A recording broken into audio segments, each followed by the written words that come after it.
It's the Great Muppet Caper 40th Anniversary Fan Commentary Podcast! Yay! All right, Dragon. No time to lose here. This is the second time that we have done a full commentary, or not a commentary, but just a full podcast on the Great Muppet Caper. And Dragon, correct me if I'm wrong. Haven't we technically done Muppet Christmas Carol 3 times? Yeah, at least maybe 4, but yeah. That's actually kind of bad. I'm pretty sure it's been 3, but I know it's been 3. I don't know if it's been more. Okay, but regardless, Dragon, I'm not sure if that was justified, but I think talking about Great Muppet Caper again is justified. Not only because of the anniversary, not only because I think it's pretty genuinely regarded as one of the best, if not the best, Muppet movies. I certainly had it at my number 1 when we ranked the Muppet movies back in the day. Also, Dragon, just Charles Grodin. We got to talk about the Grodes, man. We got to talk about Grodin. Yep. Miss Piggy. Da-da-da, Miss Piggy. Oh, my lord. So, Dragon, this is just going to be a fun kind of commentary podcast, as I said, just to sort of get us into the mood, if you will, get us into the swing of things for to celebrate the Great Muppet Caper. So, Dragon, let's not waste any time. What background do you have on this? Sure. So of course the Muppet movie was a big success, which kind of led to the mindset of let's do another. So with the experience of the first under his belt, Jim Henson this time he directs. This was his feature. They're doing a sequel. Yes. So this was Jim Henson's feature directorial debut. Uh-huh. And of course, this signifies the end. This movie signifies the end of the Muppets' time in London, because the Muppet Show ended its 5th season, in '81, around the time of this. So it's kind of like a little something on the way out, so to speak. And remember, of course, it was ended by Jim Henson's choice. The Muppet Show was not canceled. They could have gone on as long as they wanted to, but they just kind of left by choice, like to go into features and so on and so forth, and spin-offs and Fraggles, and how it goes. So the film actually is a combination of 2 scripts. The 2 scripts were submitted, and they were kind of combined together. I can't tell you exactly what the 2 stories were. I assume there was maybe there was a modeling thing and there was a heist plot. I'm not sure. It was either that or like a road trip and then the heist plot. I'm not sure how exactly it works, but that's why you have 4 writers on this movie. It was 2 pairs of writers for 2 different movies. So you have Tom Patchett, who worked on Alf. He's the main Alf writer, and Jay Tarses. He did Muppets Take Manhattan. So those guys worked on The Muppets Hit the Road. So that was one movie. Mm-hmm. Then you had The Good, the Bad, and the Muppets, which was Jerry Jewell, who wrote the Muppet movie, and Jack Rose, who essentially was a gag writer for some of the comedy greats like Milton Berle and Bob Hope, both of which were in the Muppet Show, and in the Muppet movie. So let's see. So two things. One, there are a lot of titles floating around in this film. Originally, it was going to be called Muppet Mania, to like A Froggy Day in London. A lot of bad titles, you can probably tell. But Jim Henson's daughter, Lisa Henson, she pitched the winning title, at least the permutation of the winning title. She pitched The Great Muppet Capade, which then got kind of shortened down to The Great Muppet Caper, which she threw out some options. Uh-huh. And again, lastly, the songs. Of course, songs are really big in this film, as with any Muppet movie. In this case, they're all awesome, and they were written by the great Joe Raposo. Now, Joe Raposo, he was the mainstay for Sesame Street. All the iconic Sesame Street songs were Joe Raposo, and in terms of the Muppet correlation, he did It's Not Easy Being Green. So we have that guy on this. All right. So all that said, let's folks, we're gonna try and. Folks, we're gonna hopefully you'll be able to line this up with us. Otherwise, just take it as kind of a linear podcast, however which you'd like. It's on Disney Plus. It's on I'm sure you can find it somewhere, some way, shape, or form. Just line up to the 0 mark to when Tiki says go, not me. When he says go, after 1, 2, 3, hit the play button, and hopefully it'll be lined up if you want to watch it with us that way. So, otherwise, just enjoy the ride. The last 2 times we've done this, for some reason, I've just gotten freakishly ahead of you, and I don't know how that keeps happening, but we'll do our level best. You mean I've been ahead of you? You've been ahead of me. That. But at any rate, I really am not looking forward to how that's going to affect Lincoln. But we'll cross that bridge when we get there. Anyway, all right. So great Muppet Caper, folks. Like Dragon said, go ahead and get your timestamp 000 and press play on 1, 2, 3, go. And here we go. I actually have a T-shirt of this logo now. Do you really? That's cool. Yeah, it was my birthday gift. Yeah. Nice. Yeah, I found it. I kind of requested it. It was because I love this. I was in a very Muppety mood with dinosaurs and everything. I was like, man, I'm making for a Henson Pictures shirt. Yeah, for sure. Yeah. So this opening here, Lord Grey. Oh my god! I love the Muppet MGM, the animal MGM lion gag so much. It's so simple. It's such an obvious parody, but it's so well. It just gets you into the mood. So something with Lord Grey to highlight here. So remember, Lou Grade is the actual guy, the actual producer who was homaged in the Orson Welles character in a Muppet movie whose name was Lou Lord. So I'd like to think they both co-produced this fictionally, as in Orson Welles produced one of the Muppet movies here, along with the actual guy. So Dragon, one of the things I kind of want to hit the ground running with this movie, as we're breaking it down, is just how meta it is. Yes. Through a good chunk of the movie, we are damn well aware that they are filming a movie.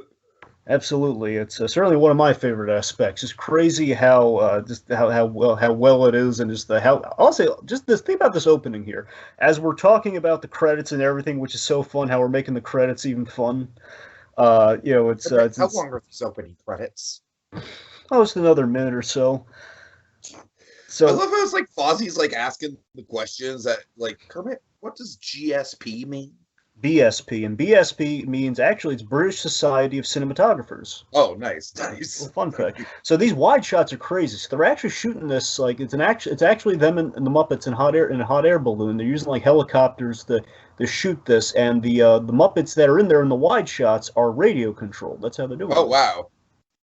It's crazy, right? Yeah. Well, I mean, I really do think that this film is one of the great testaments to the practical magic of Jim Henson's Muppets. I mean, there are some especially that bike sequence, which we'll get to, which is to me arguably one of the greatest moments in Muppet movie history.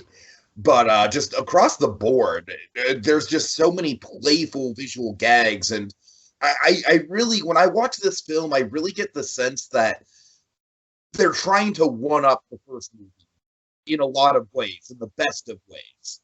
Because they're trying to one-up it by making it more meta. They're trying to one-up it with, hey, you thought one Muppet on a bike was cool? We're going to do a whole, a whole army of Muppets on bikes. Yeah. By the way, when that balloon came down, a Fozzie caught on fire one of the takes. The radio controlled Fozzie, so they had to repair him, and he was all singed.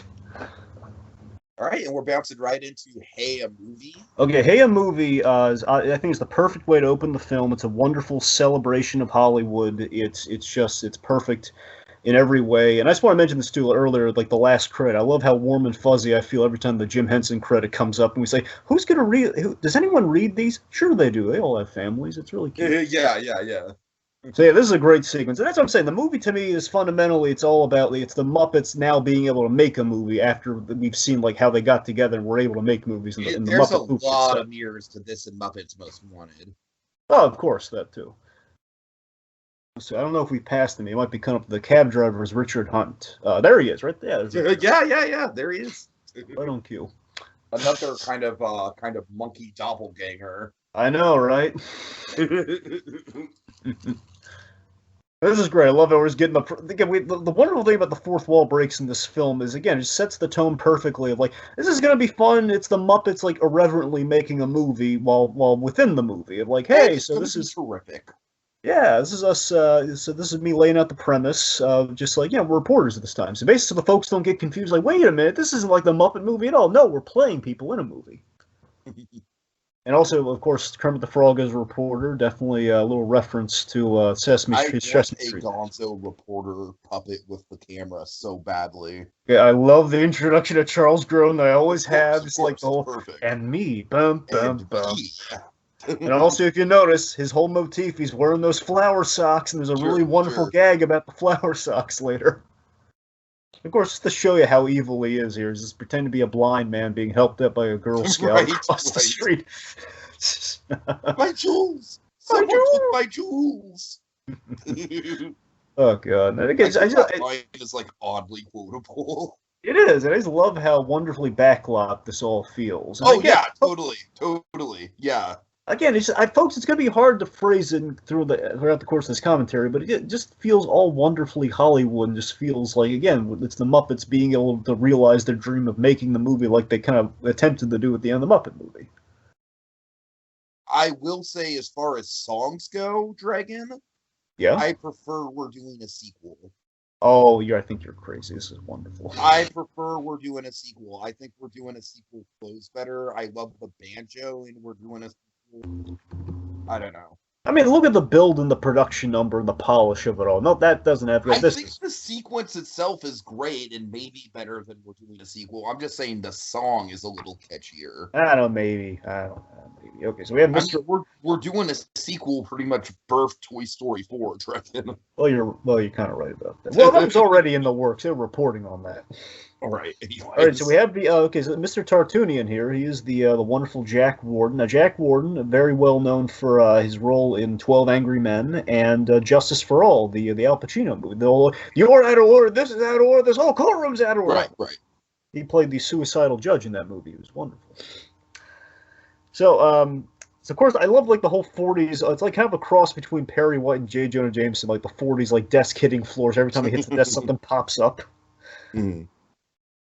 Yeah, I think one of the great runners of the entire film is this twin. The hat thing. Yes, the hat thing and the twin. I love the hat thing. So, yeah. The idea that Fozzie and Kermit are brothers in this, and they're twin brothers. And they're twin brothers, and people legitimately can't tell them apart unless they're wearing different hats. Yeah, exactly.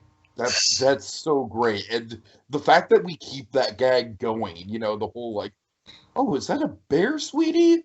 No, it's a frog. Bears wear hats. I have a bittersweet fact to say about that scene once we get there. Okay.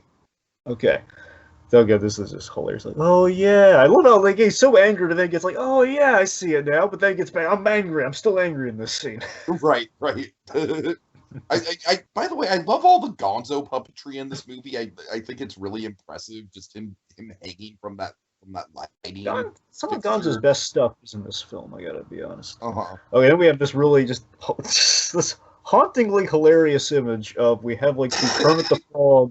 We have Kermit the Frog and Fozzie Bear's fictional father in this film, which is basically a Patchett of Fozzie, a green Fozzie with Kermit the Frog, guys. Dragon, what if one day Disney actually used that character and brought it back? Oh, well, there was that one time they did like at the end of one of the Muppet shows, is like a Kermit the Frog version of most of the Muppets. It was like a Kermit the Pig, the whole thing. So I wonder. In that case, it's clearly Photoshop, but Yeah. So again, just that whole this has always been such a striking gag with the twin gag that they had the same father. I don't know. It was always like that weird photo. They stuck out. Oh yeah, the hat. Okay, right now when Guns to stop the press, there's Frank Oz right behind him. Oh yeah. Yeah, they got a lot of Muppeteers in this movie. That's why I keep feeling so compelled to bring them up. Like, oh my God, there he is! And by all means. Later on, we're gonna have Jim Henson. It's gonna be great. Okay, Tiki, tell me. I want to know if you had this nostalgia like I did. Okay. Doesn't this scene feel like the coziest scene ever? Like the three Muppets in their little carriers, like little lights in little boxes and little lights and guns. I can see it. Yeah. Ever since I was a kid, I was like, oh man, that looks so cozy. Kermit even said it was cool in the room. It looks all cozy. You're right. It does look very, very cozy. It's like the cutest thing ever. I love it. Oh man, sorry, it's just so delightful to me. Like, oh, look at me, I wish I had a book. Again, it's the whole 9th class, and they paid $12 for the 9th class. Oh yeah, the fact that they had to pay. Mm-hmm. Yep. Somehow Gonzo got the in-flight movie. Okay, so this is Tom Patchett. This guy's gonna throw him out the cargo door. One of the writers, the guy who wrote for Alf. Always a lot of respect on the Alf crew. They love Jim Henson. Never worked with him, I don't think, but they love him.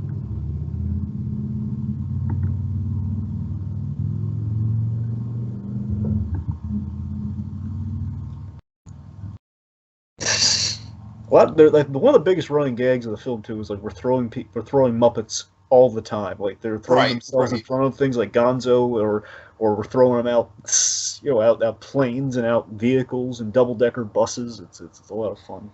Okay, so this is obviously kind of like a build-up to the ultimate pleasant British person gag in this movie. Yeah, so this is the warm-up. This is still delightful though, Dragon. Just how like this dude is like the ultimate, just like very incredibly pleasant, welcoming, helpful British man. The jewel of the North Atlantic. Oh my god! So every time I watch this movie, I just can't get over how pleasant this dude is. This guy actually won an Oscar. This is Robert Morley. He plays the gentleman here. He played Louis the 16th. At least I think it's the 16th. I'm terrible with Roman numerals. I think it's the 16th. Well, Louis the 16th in the Marie Antoinette movie from '38. Oh, okay. Won the Oscar for it. Ooh. Little fun facts. Yeah. So yeah, this is So yeah, it's just, I think in the wide shot, if you look too, when they already passed, when they were in conversation, that was a radio controlled Kermit and Fozzie, like doing the stuff, like because they can't have, they tried not to like put poor Jim Henson and the other Muppeteers like in barrels underneath them, like for all the shots. Sure, like yeah, movie, so they like, do. I noticed that with a lot of the shots, they'll have it like. They'll have the Muppets situated where it'd be like impossible to do something like that. So it's like it really forces them to get creative. Like here, for example, like with the double-decker bus, I'm assuming that you see the three of them in the window very clearly and flashing the camera. I'm assuming that's radio control. I could be wrong. In this case, I could be, because again, getting it lined up perfectly with the actions, they would have to time it so right if they had it. It's probably, But again, some of the fun trappings, all like the red double-decker bus. Happiness Hotel. Of course, the Happiness Hotel means... the Happiness Hotel, to me, I think is my all-time favorite Muppet setting. Really? I think so. I love the aesthetic of it. I love... Like, to me, it's the Muppet setting that makes the most sense to have, like, all these crazy characters living in one roof.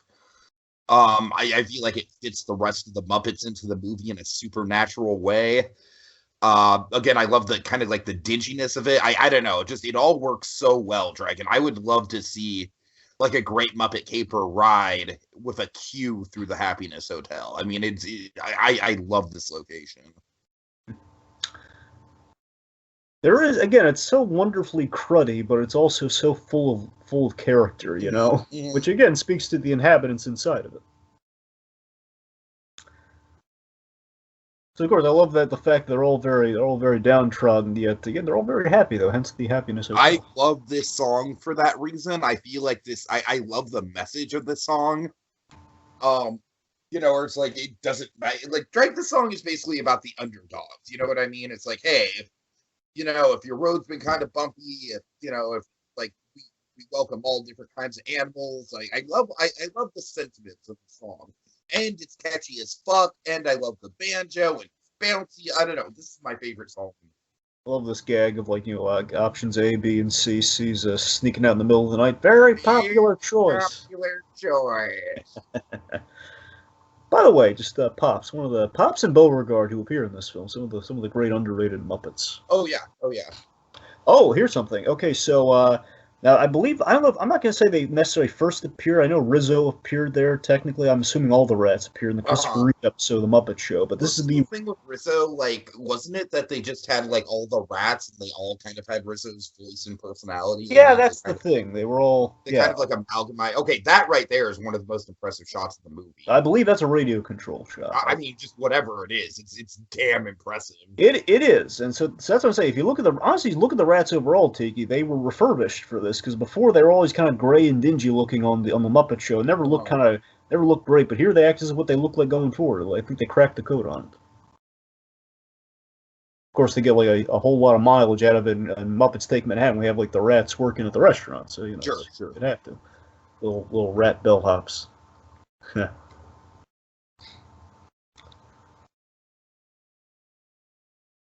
Of course, the Electric Mayhem. Of course, they're going to be at the Happiness Hotel. One of the best uses of Electric Mayhem, I think, is in this movie. Just generally speaking, just like overall, just their vibe. I love Janice in this movie. I love the couple gags where it's like, where she's like going off on a tangent and then the whole room gets quiet. Okay, you're right about that. That's a great use of them. I mean, collectively though, the Electric Mayhem. I mean, their role in the Muppet movies really hard to beat, though. Yeah, you're not wrong, but I do really like how I feel like they get a little bit more. I feel like we get a little bit more of their individual personalities. You're not wrong about that. You're right, though. We do that here.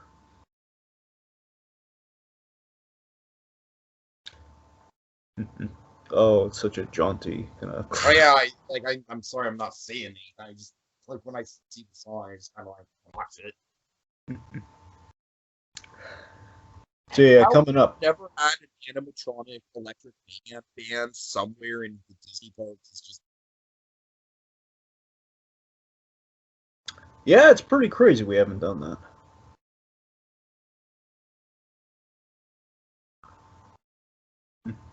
So coming up, we're going to have the kind of the finale to the sequence here with the big kind of flash camera moment. That I got to tell you, this always wigged me out as a kid. Like, it's not that scary. I think it's just always like all the eyes change amidst the flash. Like, one is impressive puppetry, but always like, why are Kermit's eyes wrong? It's not right.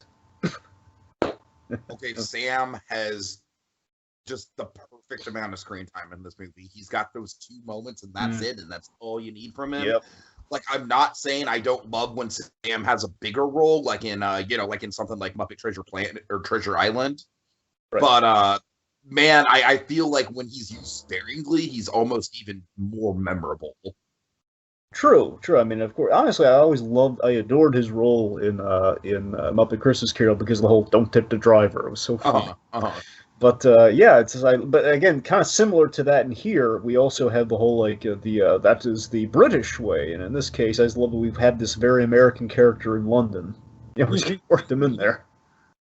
And again, more cozy ideas. It feels like again, it's gonna sound all weird. Dragon, but this was more my childhood. The whole idea of like sleeping in like obviously it'd be very dangerous for your airflow and everything. You wouldn't actually want to do it. Yeah. But like as a kid, I don't know, the idea of like sleeping in that little folding closet on that bed, I don't know, it was appealing in some ways. I agree. I just love when they're unpacking and everything. It feels like a very vacation vibe, It just feels like we're on vacation, we're having a good time. Okay, Dragon, I'm going to tap into very specific childhood nostalgia here to make this analogy, but Arnold's couch and how it would like fold out. Yeah, I know. Yeah, as a kid, I was always like, I wonder what would happen if you were just sitting on that couch and someone folded it in. I wonder. Well, we saw what happened. Helga got trapped behind it. Oh, you're right. Yeah, it happened. Anyways, I want to talk about the wonderful Diana Rigg here. Yeah, so Diana Rigg plays Lady Holiday. Now, Diana Rigg, she's very well known for a very memorable James Bond role. She was not just any Bond girl; she was James Bond's wife, who tragically gets killed on Her Majesty's Secret Service, which I completely forgot about. Yeah, just a little. Unfortunately, she too is now gone. She passed last year, so it's so sad to me. We've lost both the holidays now.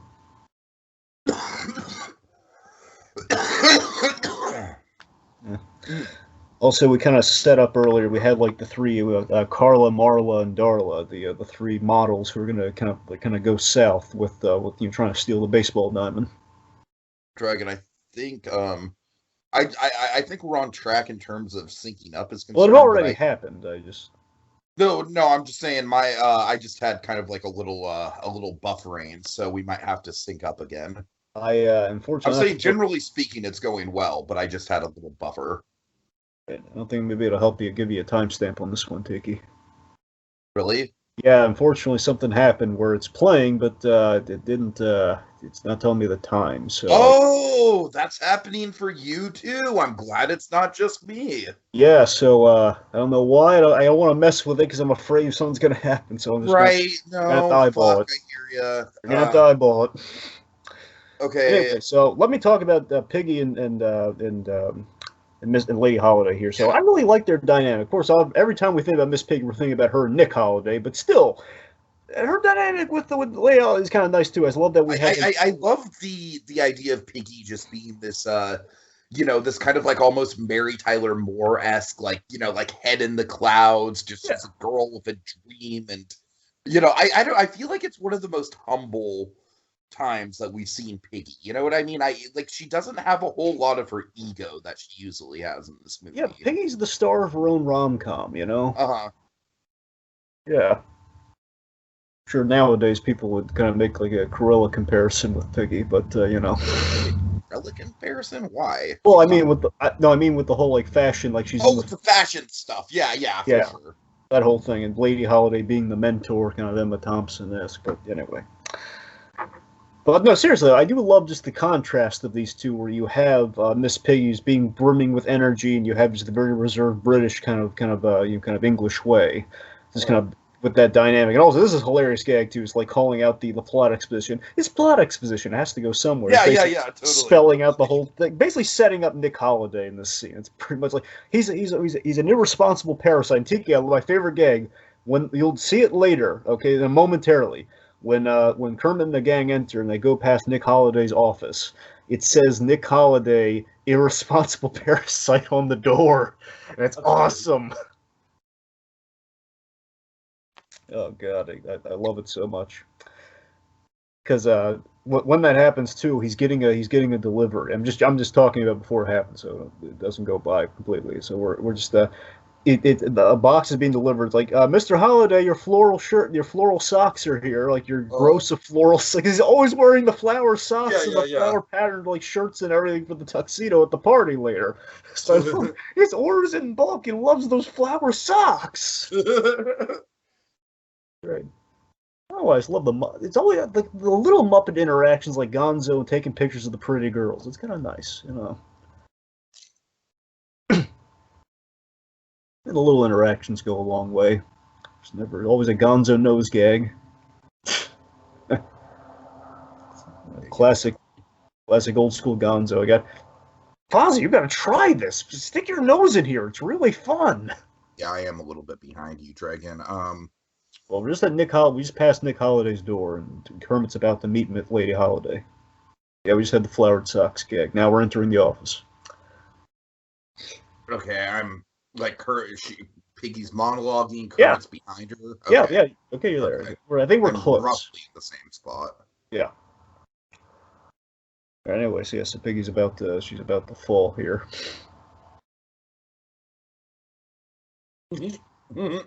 One could say she's falling for him. Just right into the wastebasket. Yep. What a waste.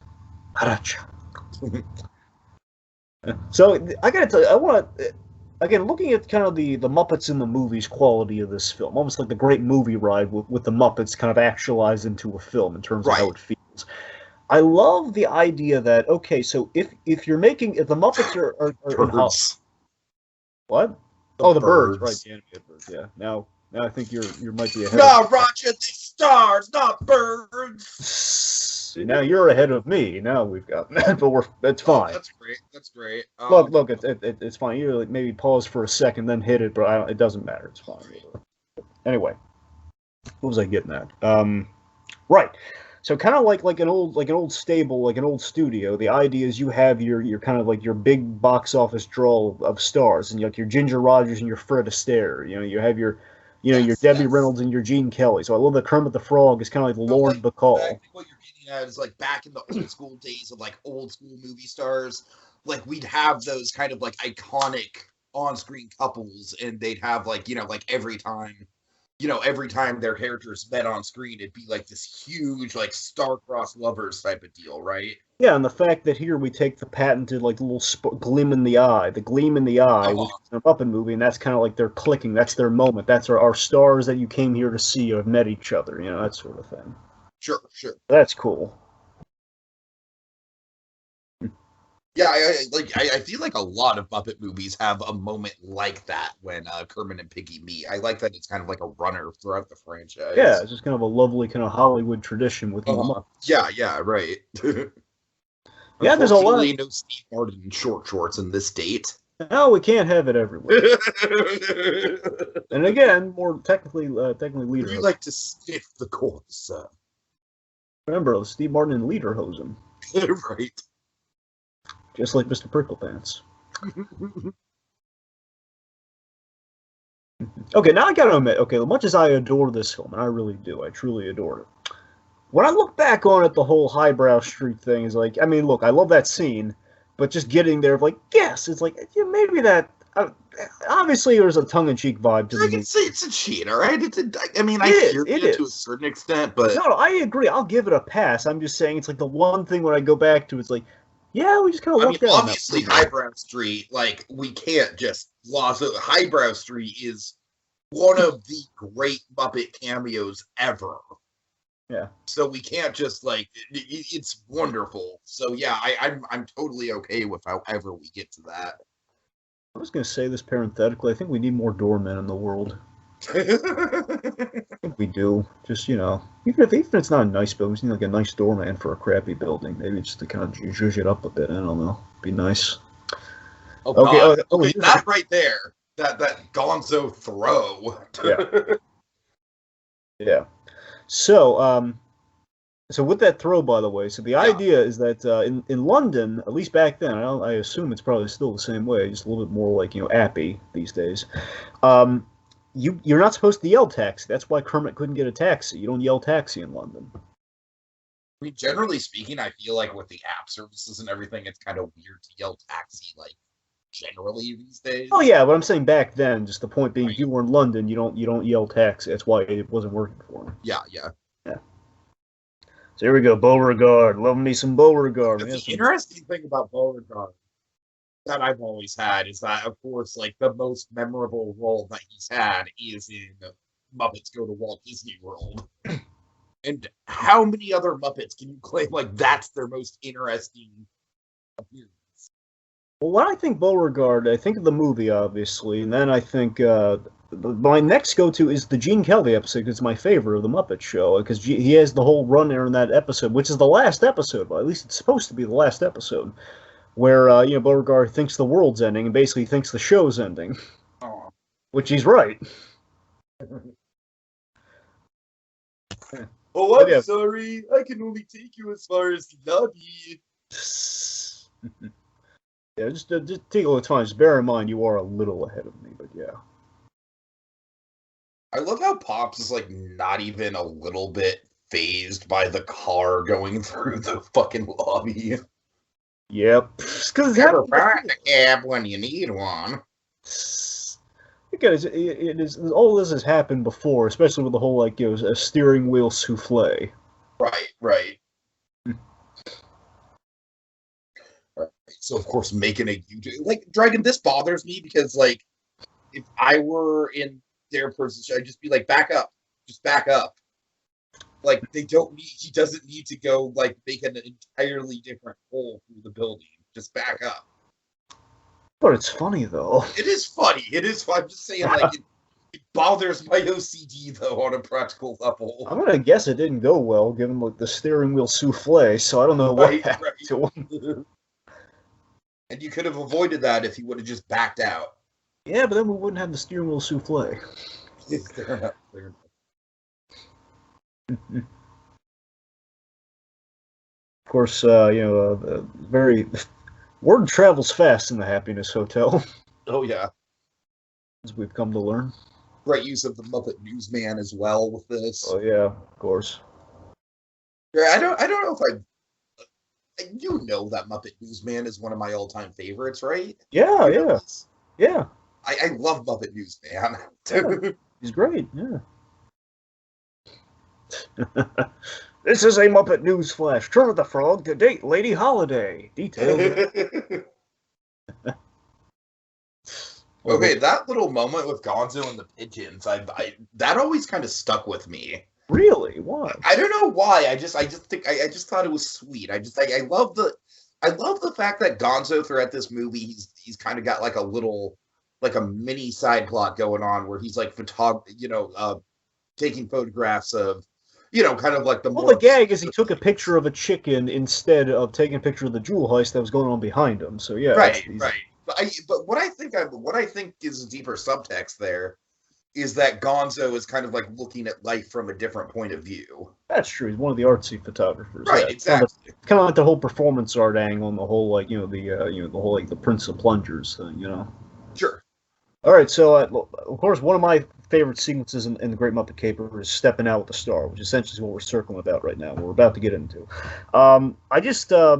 By the way, I love calling out the fact that Kermit, why is Kermit shaving? Where he's just basically I wish I'd grow some whiskers. I could use a blade, but if I did that, I'd have to use a blade. So, just seriously, stepping out with the star to me, along with "Hey, a Movie" is probably my favorite song in the movie because it's a delightful, jaunty tune. It's the most Gene Kelly-esque number in the thing. It reminds me of this.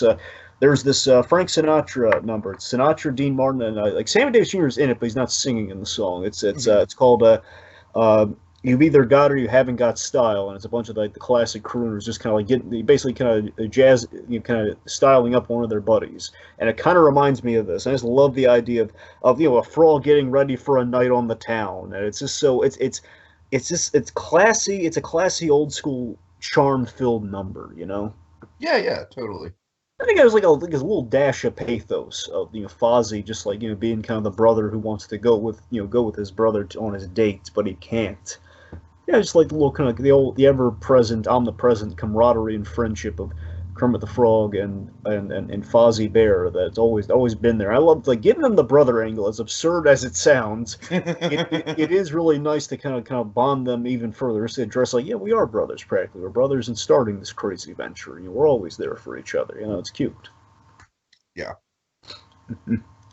Or they have some effects here. It's like Piggy looking on the other end of the mirror, like, wait a minute.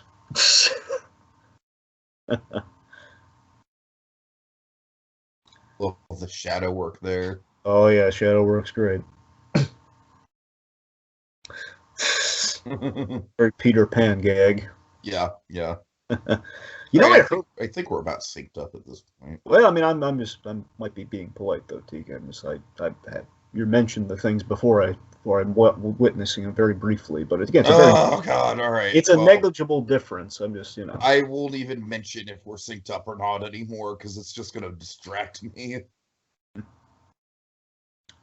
Anyway. Okay, can we just acknowledge how dapper Kermit looks? I know, I love it. He looks wonderful. A frog and top hat and tails. I dig it, man. Yeah, totally. And again, this little stepping out with a star, hey bad times, hey good times. It's so darn. I live for this sort of stuff, Tiki. It's why I love this movie. Uh-huh. It's kind of our jaunty trio getting ready for a night on the town. And the one on the right.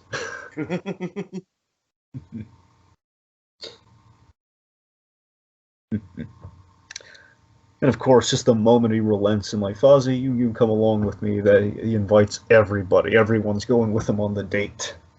Right.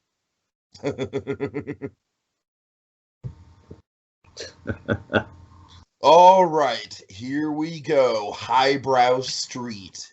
Yes.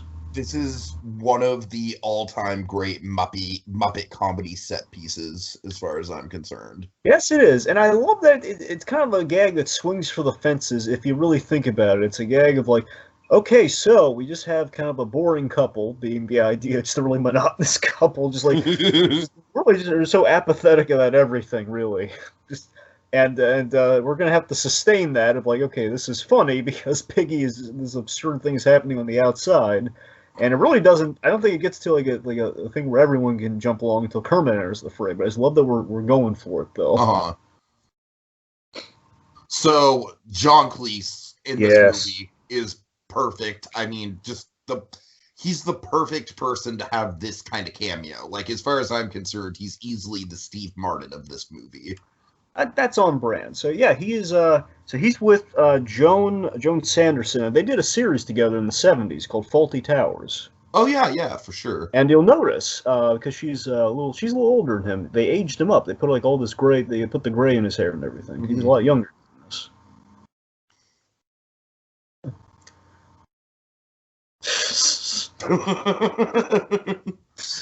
Oh God. So I mean, there's a number of layers of comedy going on here. Of course, like you said, it's definitely the kind of like the stuffy British couple just having to keep in character and not break. There's the sound effects and the Frank Oz vocals going on with Piggy. Yep, and Piggy demanding, like stunt pay essentially. Right. Next time they want stunts, get a double. Oh man. I just think this gag has just a fucking awesome punchline, but we'll get there. It does. The punchline's great. Oh my God. Just these two are just like the most stiff, dry, boring, domesticated British husband and wife, and it's so perfect. Oh yeah. I gotta tell you, it hasn't happened yet. I'm just mentioning the line because we're talking about Cleese.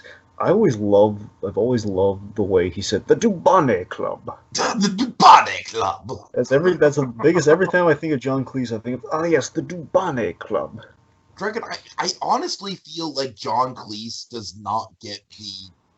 Like, I know people love him, but I really think he should be even more beloved than he is. He is an icon to me. I mean, he should be. Here's the thing. I mean, Monty Python, I don't know, would you say Monty Python's as big still as it has been? With a certain audience.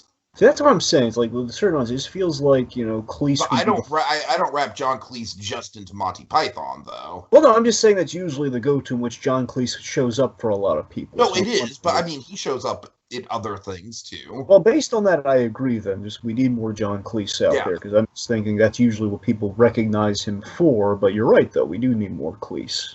No, yeah, exactly. No, what I'm saying is that I do feel like people should recognize him specifically for stuff like this that's outside of Monty Python. Yeah. Let's see. Was he in A Fish Called Wanda? Yeah, that's a big one for him. Fish Called Wanda. Yeah. Right. So that's what I'm talking about, Dragon. I'd love to see more John Cleese movies like that. I really don't think he gets enough credit for it. He plays this type so fucking well. Absolutely. Here we go, and then we just have this is what cracks me about this couple. Like, someone rings the doorbell, and it just leads to this kind of conversation. It's like, that was the doorbell, Neville. Oh my God. So it was, but and the butler's dead. Just realize that, like, the butler's dead, the children have grown, the pets are dead. No, the pets are dead, the butler's been discharged. And then all the while, Piggy's just sitting there stressed out, like, oh God. And then, of course, just a great gag of Piggy just being like, oh, get it! It's a little thing, I'm noticing right now. I mean, I kind of noticed on the rewatch getting ready for this, but I love Cleese with the little knife, just like the props. Just the little knife, yes. Totally. Just like the little fancy knife, like as they're having their dinner. Like, I don't know, he's trying to get like something out of some jelly or something out of the thing. I don't know. Yeah, like butter or whatever. And of course, this is just great. This is sort of like Piggy giving like currently a come on, man, really? It's sort of like this. I've never been inside a Ritz. Like, you're gonna call my bluff, really, right now? Right. Aren't you hungry? Well, sure, but we got a few minutes. Okay. Here we go. This is. I know. This is the crescendo, Dragon. This is the crescendo. It is, and I love the suspense that's built up here is actually pretty palatable because you're like, oh God, what's Cleese gonna do, man? Like, he's right behind him. He's so close. Just the fact that he's grabbing like the fire, the fire. Right. Exactly. Fireplace iron. Oh thing. God, this will never not be fun. I agree with you 100%. It's really nice though, isn't it? Though, just like this could have gone like very generic, but it doesn't at all because it's the Muppet. It's gonna go the fun way of like, oh no, he's not gonna gonna be all crazy on him. Because he thinks like they're straight. But to be fair, he is being home invaded right now. To be fair. Yeah, no, absolutely. He would be in his rights, but I'm glad it doesn't go that way. You know? All right, here we go. Well, they're in the closet. They have literally no place to go. Oh, nice but dark. Oh, sorry. It has a very butler-like manner, which works in her favor perfectly. I just love this whole, like... Is there anything I can do for you at all? It's like just the British sarcasm just taken at face value. Priceless, Dragon. It's such a good It's such a good punchline. Just the timing on this is perfect, as Piggy's just kind of realizing, yes. Yeah. You may suggest a nice restaurant. Again, I lose at the Dubonic Club. It's just it's not much of a restaurant. It's more of a supper club, and it's as his wife calls him on this too. Well, that's what I tried to tell them, dear. Mm-hmm. Forget, does he say pig and a frog or pig and a lizard? Not sure. Oh, we're about to find out, I guess. A lizard, yeah. A lizard, there you go. We're just in that now, yeah. It's like a timestamp. So, Dragon, just to be clear, I assume that the difference between a supper club and a restaurant is that a supper club probably has some sort of membership involved. That and maybe more lunch. Uh-huh.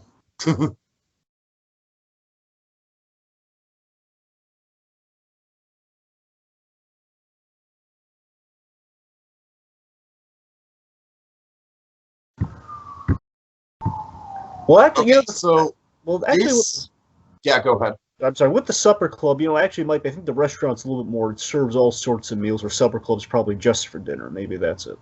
Okay, that makes sense. Supper. I just think the club quality to it kind of spells out exclusiveness. Yes. Exclusivity, yes. Okay, I don't think this song is as catchy as Can You Picture That by a long shot. But I still really like it. I still think it's got a great vibe to it. I mean, I like the idea of the Muppetized version of a double-decker bus. That's cool. And of course, you put the Electric Mayhem on top. It's a cool conceit, but I mean, if we're comparing sequences, I don't think it holds a candle. I mean, no doubt, the Muppet movie one is better, no doubt. Yeah. But I think this one has a different vibe to it. I think this one has a more kind of like raw, sort of like on the street vibe. Yeah. And I like that the actual music that the Electric Mayhem played is a lot more kind of like jazzy. You know what I mean? Sure. Look, Scooter's like standing on, like they're all just piled onto this thing. Like Scooter's not even in a seat; he's just hanging on the outside of it. Right. They're playing awfully loud. Oh, they don't mind.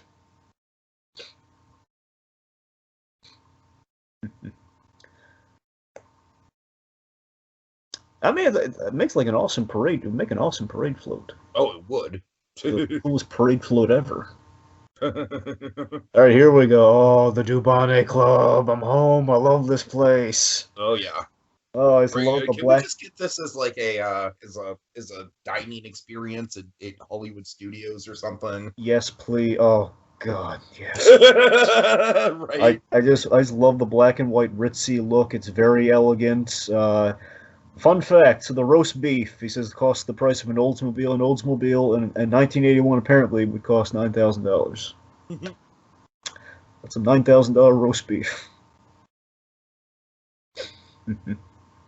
No, but seriously, I full-heartedly agree with you, Tiki. I love everything about this place. It photographs beautifully with the black and white. It just why can't we have like the Club Kenobi from Temple of Doom? Yeah, wait, was it called Club Kenobi? I'm pretty sure it's Club Kenobi, yeah. That is awesome if it's called Club You didn't know that? I mean, I didn't know it was called Kenobi, no. Yeah, I'm pretty sure. Yeah, I'm pretty sure there's an Easter egg where they pass by some crates or something that are delivered to Club Kenobi. Right. Okay, so Jim Henson, his cameo, along with a Muppet builder. This is Amy Van Gilder. Mm-hmm. Yeah. So again, sad to see. Again, the holidays here. It's the holidays have. Last time we're going to see them. Well, sorry, not the last. It's a shame now that they're now gone. But seeing them both here in the same scene together is kind of something. It's kind of nice. Yeah. Just looking back on it. Of course, you'll notice the floral pattern on all of Nick Holliday's, a pocket square in the shirt and the socks. Love the flower pattern on Nick Holliday. Look at what Grodin's doing here. He's doing like the little swaying dance thing with Bob in his head. Yeah, He's I always got a dance, crooked yeah. tie. She always loved the lady Holly keeps chiding him for having the crooked tie. Fix your tie. Okay, this is a cute, risque gag for Gonzo. It is a very risque gag, yes. The whole, like, Gonzo and the adulterer. My wife is at home. Oh, the next table! Okay, so a fun fact about the outfits here. So Kermit the Frog is how dapper he's dressed, but particularly Piggy's outfit. They are modeled exactly as Ginger Rogers and Fred Astaire. Oh, wow. Nice. Like, exactly. That's what it's a direct homage to. Jim Henson put as many old movie homages as he could. Sure. That's great. Of course, we're about to have, like, Fozzie, like, putting all the sugar in the ginger ale, too. But, again, there's so many... Again, the movie is so perfect for all ages, I felt, because, again, like, kids are going to go, oh, hey, it's like putting all the sugar in the ginger ale. Yeah, it works on so many levels, yeah. I love that his costume for the movies, we added a little press thing to his hat, that's all. Gonzo is the whole photographer angle. Gonzo, usually we dress him nicely in the movies. A lot nicer than we usually do. And again, my favorite gag with Charles Grodin here, the whole, thieves aren't breathing down your neck. He's literally breathing down her neck. And again, Grodin here, I can't say enough. We've already said so many nice things about Charles Grodin, our tributes to him of late, but it's just, again, he's playing the Parasite brother so well in this scene, and again, this is him channeling. I love how he essentially has, like, two different beats to play with this character. It's the Parasite brother, and then, of course, as soon as we transition into the Miss Piggy stuff, it's like he goes into hardcore smitten lover mode. And what he's doing, kind of in the course of his career, is he's really channeling the thing that made his career in the first place. At least I attest. The Heartbreak Kid, which again is the character that is. You should hate this character because he's an adulterer, but you love him because he's really going for it. And it's like he seems crazy, but he's like crazy in love. And that's very much what he's channeling here with Miss Piggy, but also kind of that swarmy and likable quality with kind of like the Parasite brother. It's perfect. Yeah, totally. Again, I love also like his whole criminal group is like an anti-Charlie's Angels, and that makes him either the Charlie or the Bosley. With the models gone south. Mm. And we're queuing up the first time it happens, which is a lovely song. And I love that it's the perfect song for, as the love connection is forged between Kermit and Piggy, it is also so heavily hit with Grodin and Miss Piggy. Oh, yeah. I mean, I feel like the Grodin thing is almost kind of like playing with that trope that we just talked about with the kind of like when Piggy and Kermit first see each other and it gets all star-crossed. It's like, to me, it's like the Grodin thing is like an extreme version of that.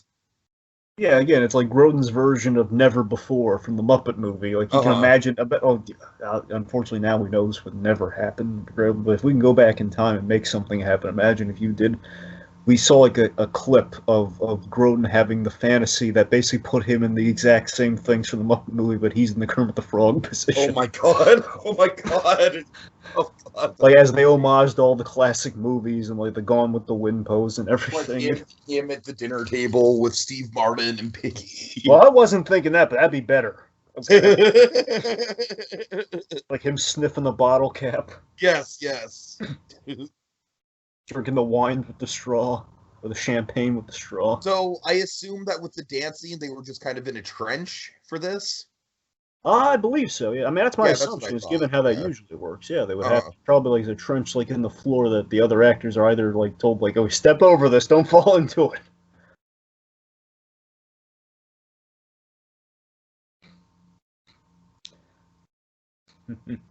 And again, I love how right now we're in kind of the slow dance mode of the song before it gets to the the tap dancing version of it. Which, I mean, they're both great. I just love that we just gonna ramp it up and make it even more glamorous to draw the eye. I feel like this song and then the song. I'm sorry, Drake. The song with them getting ready. I forget exactly what it's called. Stepping Out the Stars. Yeah. I feel like they're really good compliments to each other as far as being like, like these great kind of like very classic Hollywood kind of like Gene Kelly-esque numbers. Exactly. It's very Gene Kelly-esque and very Singing in the Rain-esque, too. Clearly, the Muppets had an affinity towards giving that Gene Kelly episode they did, which they really pulled out of all the celebrity things they've done. That episode, I don't mean to just gush about my favorite episode of the Muppet Show, I'm sorry, but it's just the ending of that, very much like they literally recreated Singing in the Rain in that episode, which I don't think they've gone as far to recreate iconic moments. I mean, maybe short of Crocodile Rock with Elton John, but maybe there's more examples. Right. Maybe I'm wrong, but anyway. This is where we're having Nick Holliday's kind of like, who's that? Oh my god. Which one, the pig? Like Grodin at this point is just why he's just like you don't even know what he's transfixed at right now, right? And again, I just love later on, like the whole thing of like, oh, those long. He's basically talking about. Oh, here we go, right there, right here. She's sensational. Oh yes, that look. And again, he's just so transfixed, and it's almost subtle, Dragon. It's almost subtle just how transfixed he is. And look how he's trying to the moment they were cut in, he was trying to get back in there with all his salt, but he just couldn't. Yeah. He's now a star-crossed lover. And look at him, even in like this. I'm just looking at him in the scene now. He's all the way back there. He's still fixated on her. Right. Yeah. They're doing the thing. It's wonderfully staged. Look at this. And again, it's a wonderfully choreographed number as well, too. I mean, that goes without saying. It's this whole. Again, I love the flipping waiters too. I don't mean that he's like they're the effing waiter. No, they're flipping everywhere. Look at them doing acrobatics. Why can't all clubs be this nice? That's my question. Again, I love like the little beat here of like, he's looking at her as she's leaving the club Cinderella style, or at least she's about to. Totally. And again, out of all the homages coming up here when the lights are about to go out during the heist, it's very much a Cinderella moment once we realize, okay, you've been had by the fake Lady Holiday. We leave behind the glass slippers as we revealed during that tap dance sequence. And of course, one of the classic fairy tale homages. Gonzo with the proof there. It's going to crumble like a cookie jar later. So good. Here's what he's doing. Nick Holliday's like hamming it up right now, so he's beyond suspect. Right. Miss Holiday, did you scream? Yeah, she screamed right in my ear. What do you expect me to do? I spilled ketchup all over my cummerbund. It's so parasitic and useless.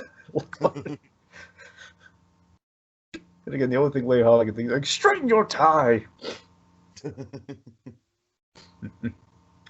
here we go. Here's our Cinderella moment here. Yeah, very much so. Yep.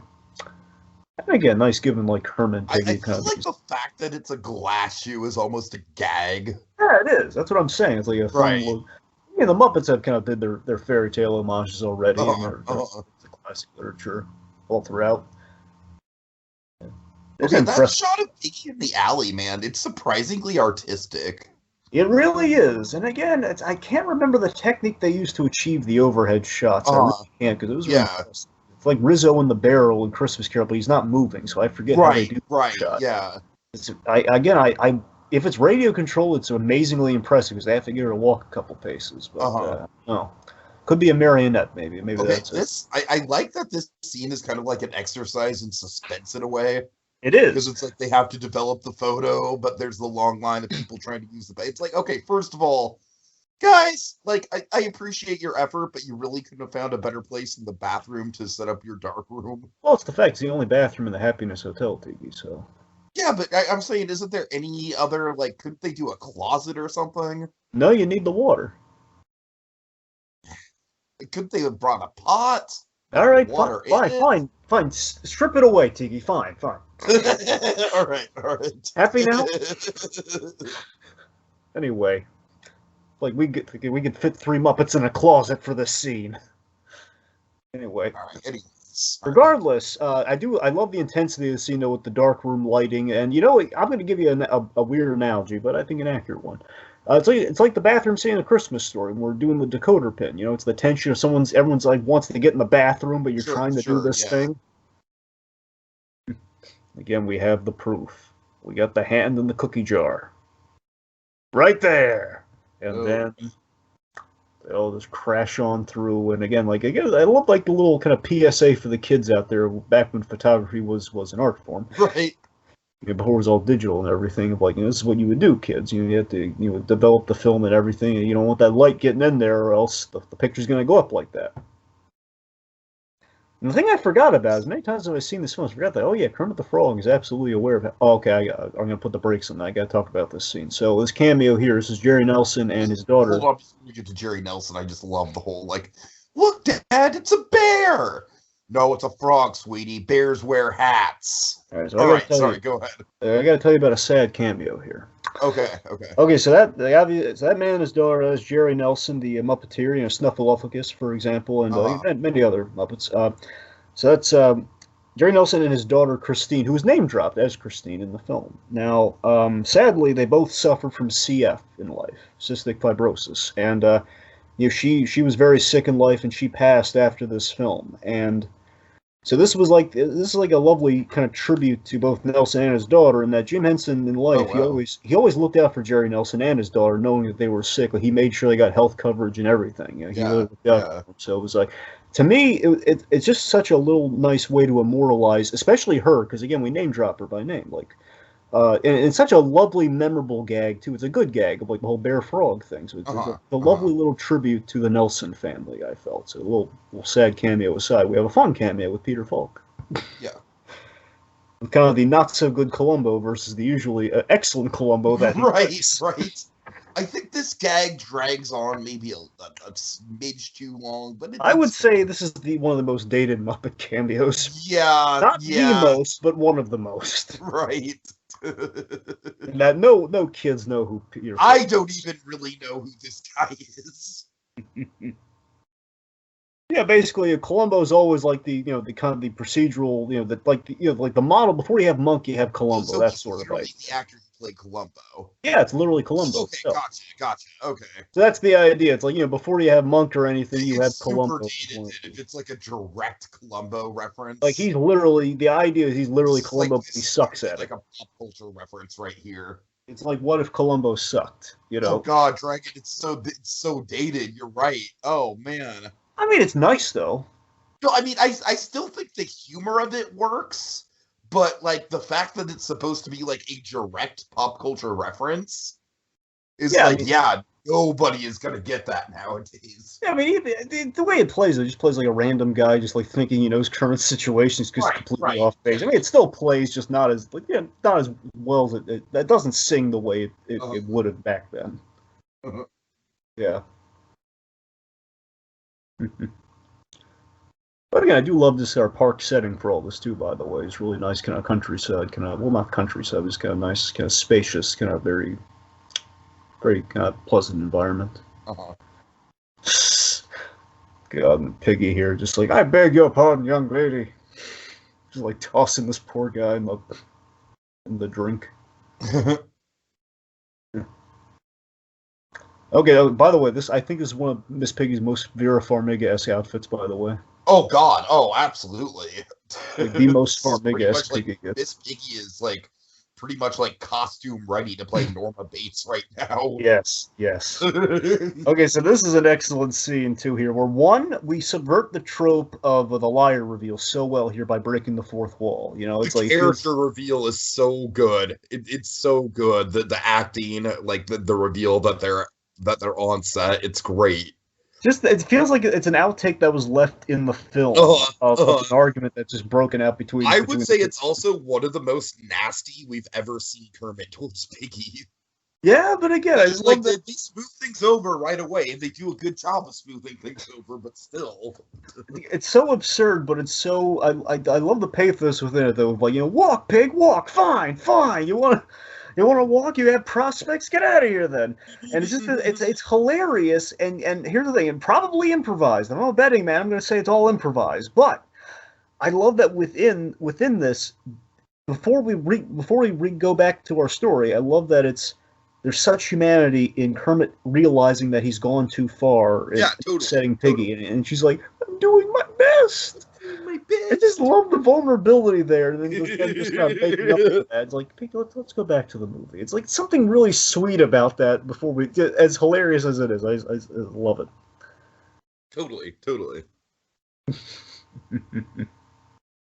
All right. And also, very conveniently, right in front of the bikes. Yes. Where they rented the bikes. I love the answer. Like, where do they get the bikes? Well, right there. All right, here we go. This, to me, is the centerpiece of the movie. This is one of the greatest Muppet anythings ever put to celluloid. I don't say this in a negative way, but this is the closest thing to kind of a sequelitis thing. Where like, hey, we had a big iconic. Oh, I don't give a shit.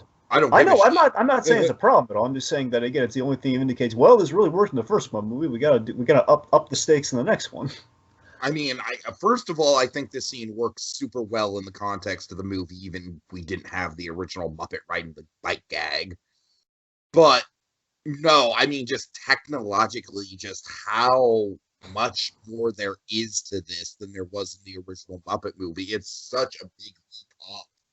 I know it's crazy, and again, it's kind of taken. Well, we learned how to do this amazing thing in the first movie. Now we're gonna plus it by magnifying how many Muppets and what they can do on the bike. So we're gonna basically it's the same marionette crane technique, isn't there's like a crane with a marionette that's tracking alongside this. Right.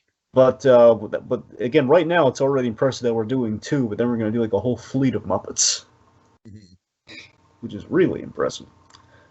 And again, then our bike tricks right now already, this is very impressive. Yeah, them kind of like doing figure eights into each other.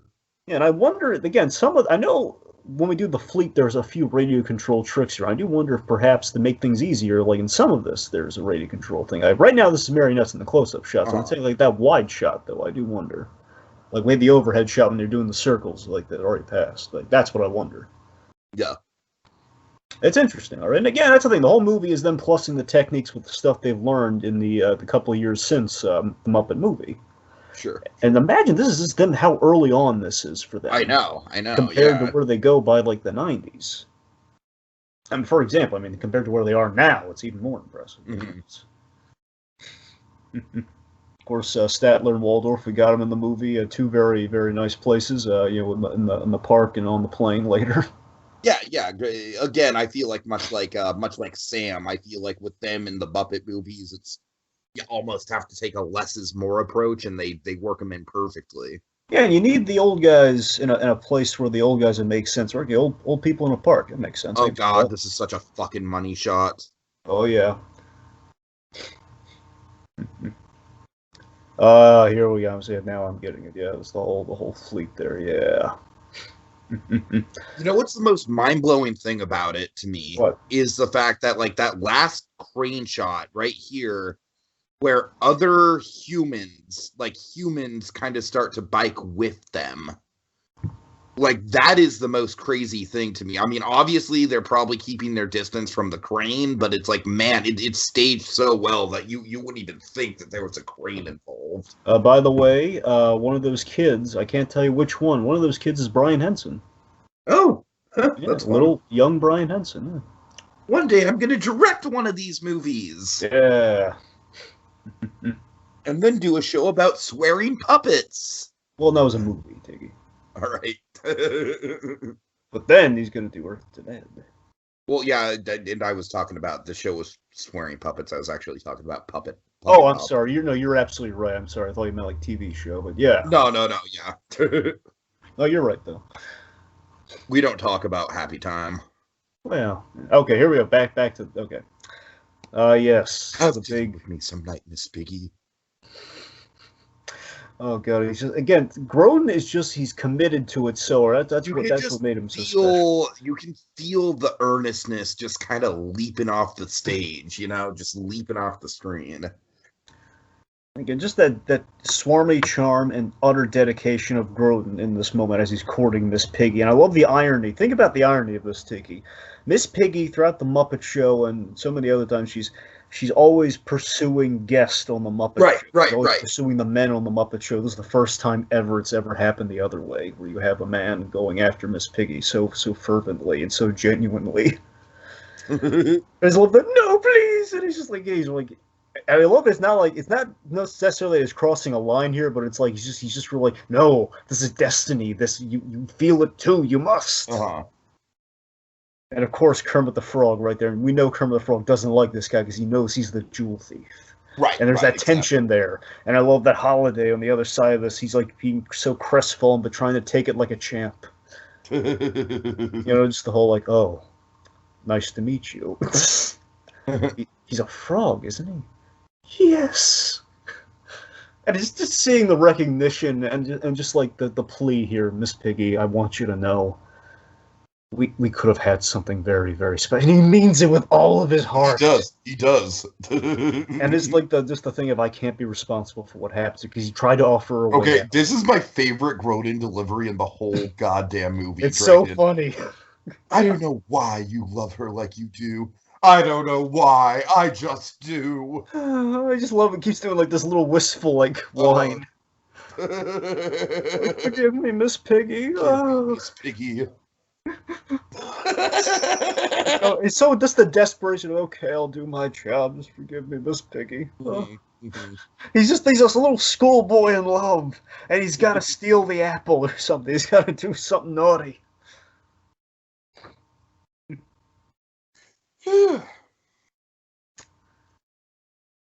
Gonzo doing the photographing everything, but what he's supposed to be photographing. Yep, and he's doing like. Okay, what do you think of the fact that Statler and Waldorf are at this runway show?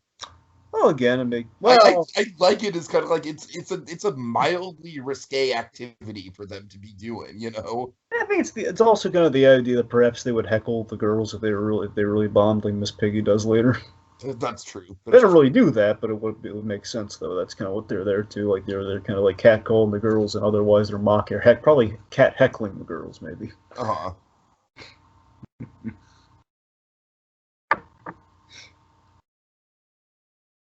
By the way, those the earlier outfits. I mean, the end results are good here, but in the early scene when she was going through the outfits, Lady Holiday, she was absolutely right. Those outfits were terrible.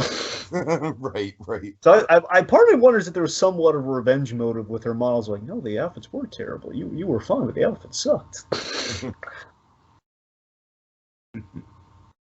So, by the way, in case anyone's curious, so the plan here is we're going to frame Miss Piggy so when the baseball diamond is going to get moved for security's sake, and the suspicion will be completely off us because they will have caught the suspected jewel thief.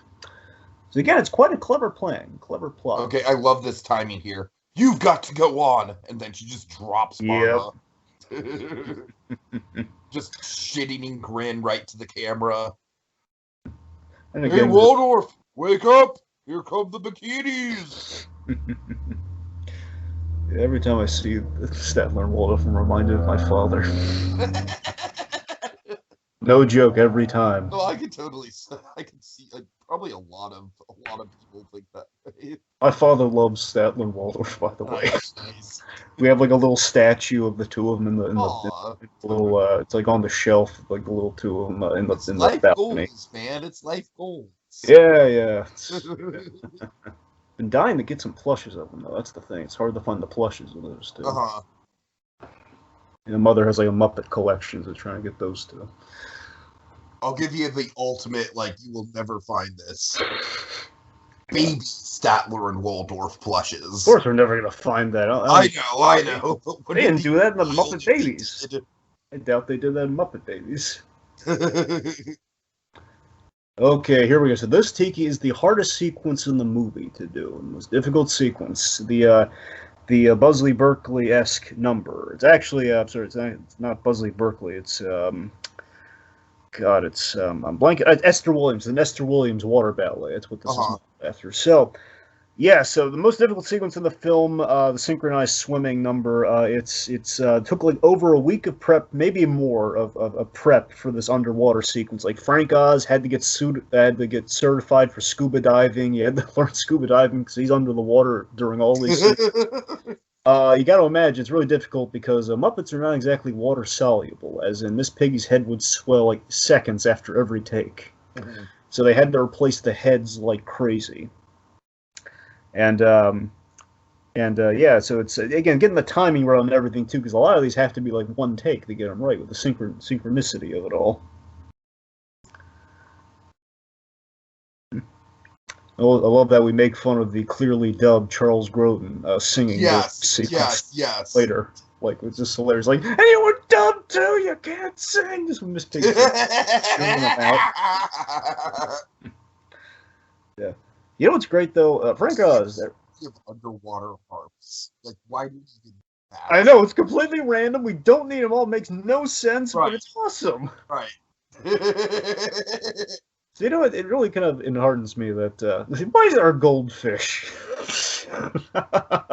Sorry. Just completely forgot about the goldfish. Look how hard Grodin is going, man. He is going so hard. I love how operatic it is. Grodin dueling Kermit the Frog for Piggy's affections and song. Miss Piggy, it's you. But yeah, so Frank Oz, after all these years, every time he talks about the sequence, like, it was a lot of work, but it was so worth it. And it is. They reversed the shot here for these dives underwater, if you look carefully. Kind of rewound it. You can kind of see, like, the girls, as they come up, they're kind of going underwater. And just, again, the build and the absurdity of, like, how heightened this is really sells the game. Yeah, totally, totally. That's why it's all worth it, you know?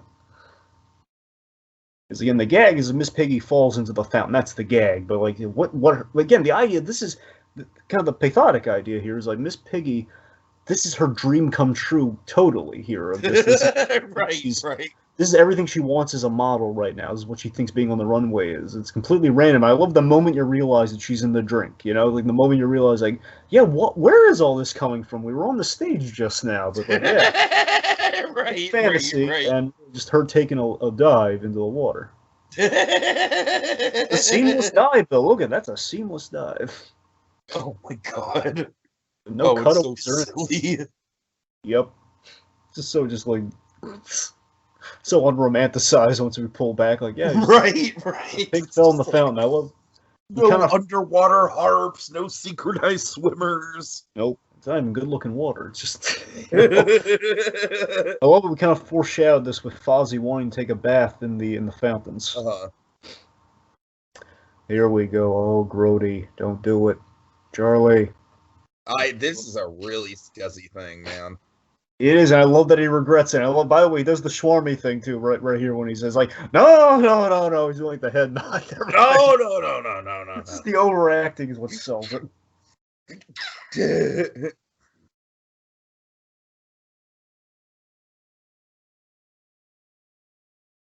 God, I'm sorry. We are just gonna just praise Grodin the whole time. I love how just like he is overacting like hell right here. And again, just masking the inner turmoil. I had to set up the woman I love. Again, just the mastery over those two sides and that absurdity. Grodin is committing to both of them so fervently. Sure. I love like the politico of it all here. Like, would you ever hire another pig again, Lady Holiday? I'd certainly think twice about it. I always love the Keystone Cop hats too. Just want to get those out there. Like, if cops wear hats, it's kind of give them funny hats and also kind of protective hats. It's kind of it looks like a protective hat. I don't know. Again, if I were a cop, I wouldn't want to wear a hat. So a nice thought. Yes, okay. Look at him having it up here like the baseball dive in his arms, and we're doing a little laughing maniacally. And the question is that Gonzo recalling it, or is that how it actually happened? Because given Grodin's performance earlier, I believe that's how it actually happened. I believe it's how it actually happened, given Grodin's performance, like you said. And Gonzo, just again, the payoff of him taking pictures of all the wrong things and doing like a little photo theory on kneecaps. Putting them under the table. Okay, this Janice gag, like I said, is great. Mm-hmm. So, like, if I want to walk around on the beach naked, it's, like, not your business. And I'm going to say this. We need more female Muppets, because this has always been Janice's, like, big moment. Absolutely, we do. It's always been the crying shame. If terms like new characters, we need, like, look, Walter's fine. We barely do anything with him ever, but we need Walter's fine. We need lady Muppets, like the Dickens, man. Like, all this equality stuff. We can't get lady Muppets after all these years? Really? Yeah, we got Janice, we got Piggy, and, like, to a way lesser extent, we have Skeeter, and that's about it. Yolanda, I guess. Okay, this is an all-time great Fozzie moment. Shame on you. All-time great Fozzie delivery. All-time great Frank Oz delivery.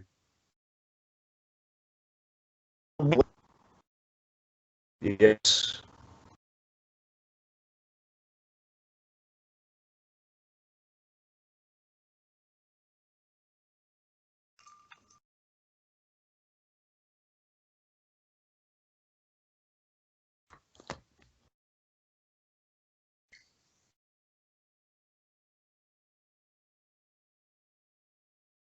Of course, this is all building up to a perfect, like, second Sam cameo. Times like this, I am proud to be an American. Just gives a little stoic nod and just walks off screen. You there, man? Hello?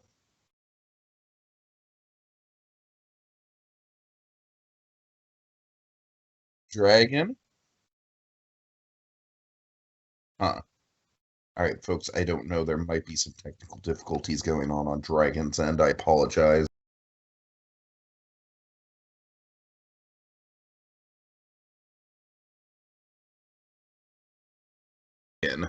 Yes. Kermit, Miss Piggy has a lawyer, and Kermit. What do you think of this? I love the whole, no wonder it took him so long to come. He had to finish law school. Oh, God. I love the, I love you, Rosenthal. Oh, my God. Just cracks me up every time. Better call Thal. Nice. Terrible. Of course. Yep. I'm a sucker for a frog and a mustache. I love how melodramatic Piggy's being about being in jail. Just want to call out, I love this as a running gag, as Kermit kind of calls out here, what color are their hands now? Of course, Beauregard's, I think, probably parenthetically the best line of the movie, the best gag of the movie is the whole, like, we're going to catch them red-handed. Well, what color are their hands now? And it's Piggy calling that back. I love that as a runner. Just delightful. Okay, can I just say, I think the fact that the main MacGuffin is called the baseball diamond is super clever. I love that it's such an American thing in London, though. And in a British movie, yeah. I love how just on the nose we made it too, of like a diamond. Of course, it's a baseball diamond. It's just it's so hilarious.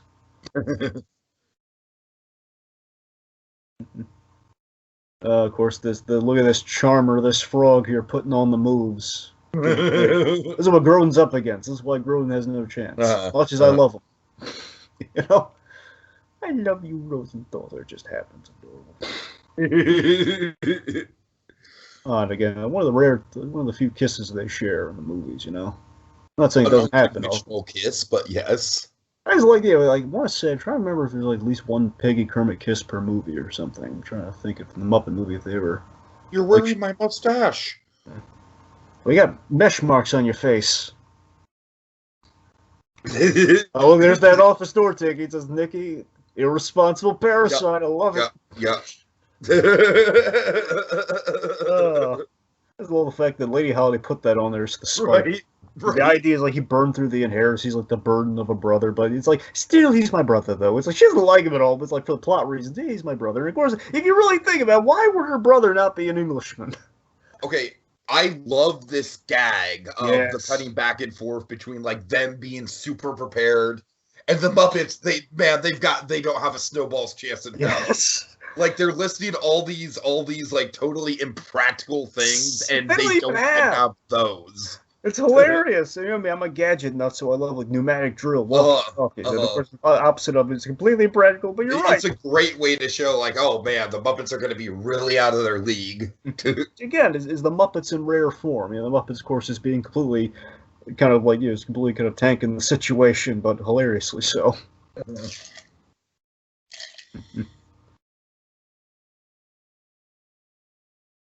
And of course, doing all this on the bed. I can't remember. Did we? Yeah, we think we already did the.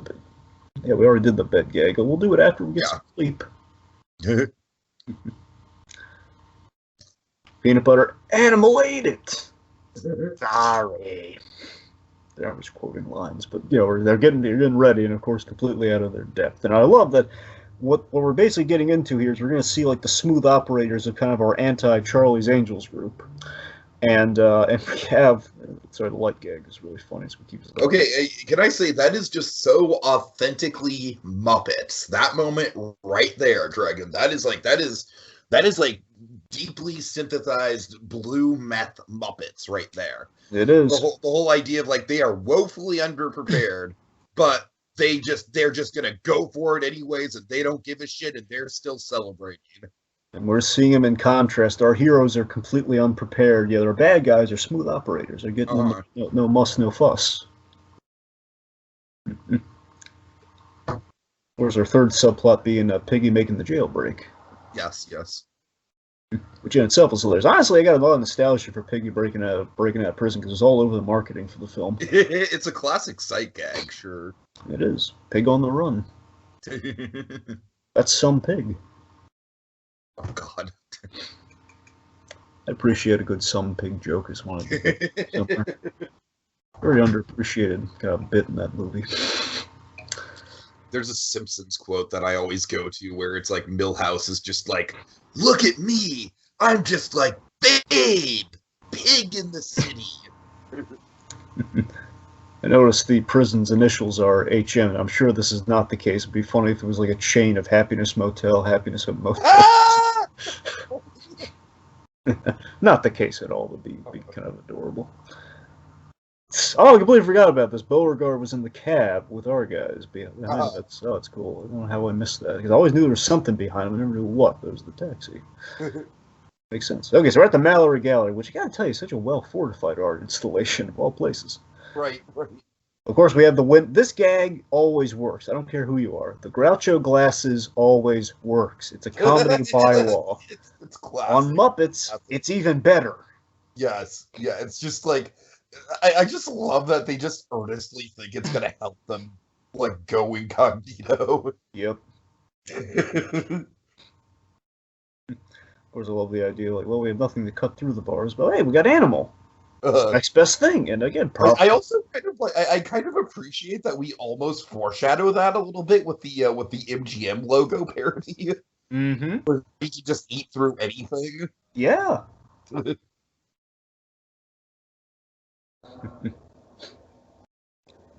Eat through the iron bars. Look almost like chocolatey iron bars. I know, right? Doggy. Animal's a simple guy. He lives for the little things, women and dogs. Just kind of like drumming. Okay, now we have Peter Ustinov, who was in the Muppet Show. Do a little cameo here as the cement truck driver. Mm-hmm. Of course, leading to one of the other great cameos of the film, very literally called out the fourth wall kind of way. No passengers. You can read, I presume. No passengers. I like how this guy is like one of the few rude British people in the movie. Yep. I mean, look, he's just doing his job, but yeah. No, you're right. I shouldn't even call him rude. He's honestly being pretty professional. Yeah, he's being carjacked with a little sympathy. Right. And of course, here's the gay. Oh, I love this. Like, goes to the wonderful Carol Spinney again. Unfortunately, now also gone. But like, I think this is one of the all-time great cameos in all of film. It's great. Like a very brief cameo. Me too. Just that very brief cameo bit from it's perfect, Dragon. It's perfect. It's a nice joke too, just calling out the Muppet cameos. I like how it's like a good evolution of the Big Bird cameo from Muppet Movie. Yeah. Well, think about it, Tiki. The first three Muppet movies, at least kind of the first big three, mainly theatrical Muppet movies.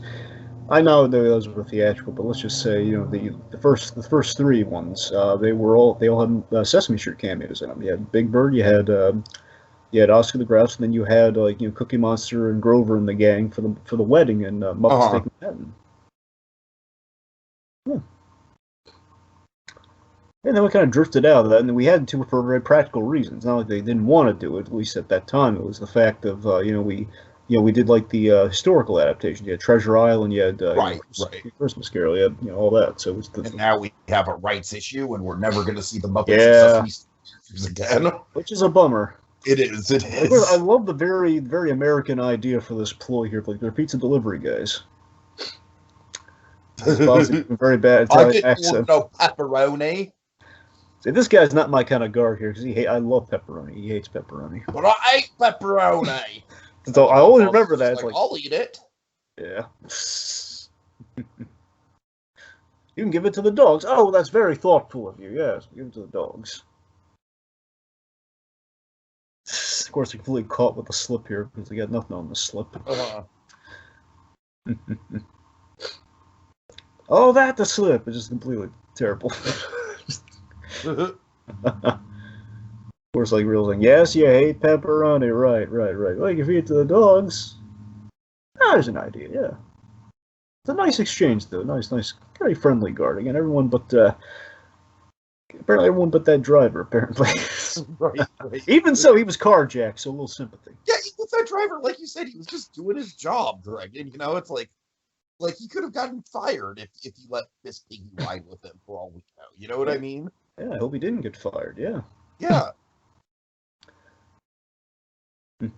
There's Jim Henson, I'm sure, feeling his oats, kind of directing a bit of a heist movie here on the side there. And you'll notice Nick Holliday still got those flower socks. Yes.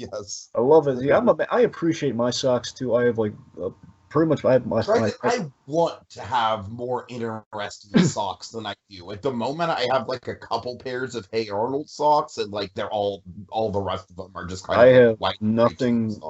I have my regular socks, but outside of that, that's like a week's worth. I have nothing but styled socks. Nice.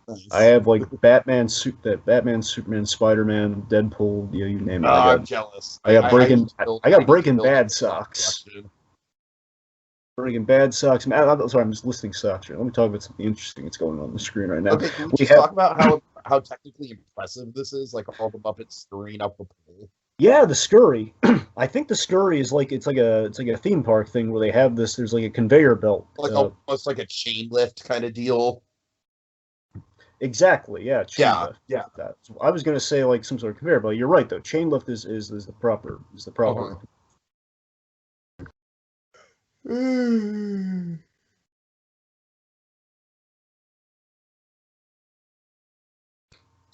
And yes, now we have Deus Ex motorcycle. I ain't complaining though. I love that it came with the outfit. That's the lucky part. Right. Size, everything, and all style. An outfit that's perfectly her size. And style and bedazzled and everything. Very Duke Kaboom to Piggy. What an unbelievable coincidence! Oh yeah. Okay, here coming up now. So now I believe we've reached now the Muppets are on the roof. We've reached the iconic moment for me, for the marketing, where once they clear the skylight here after we electrocute Beaker as we are wont to do with the Muppets because we got to.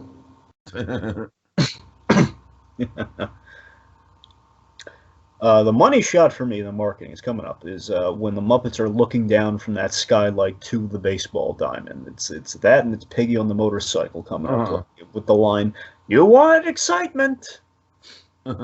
These are my nostalgic kind of like VHS style. When I'm watching the Muppet movie, they're advertising Great Muppet Caper on that, so that's sure. So that's what I'm seeing.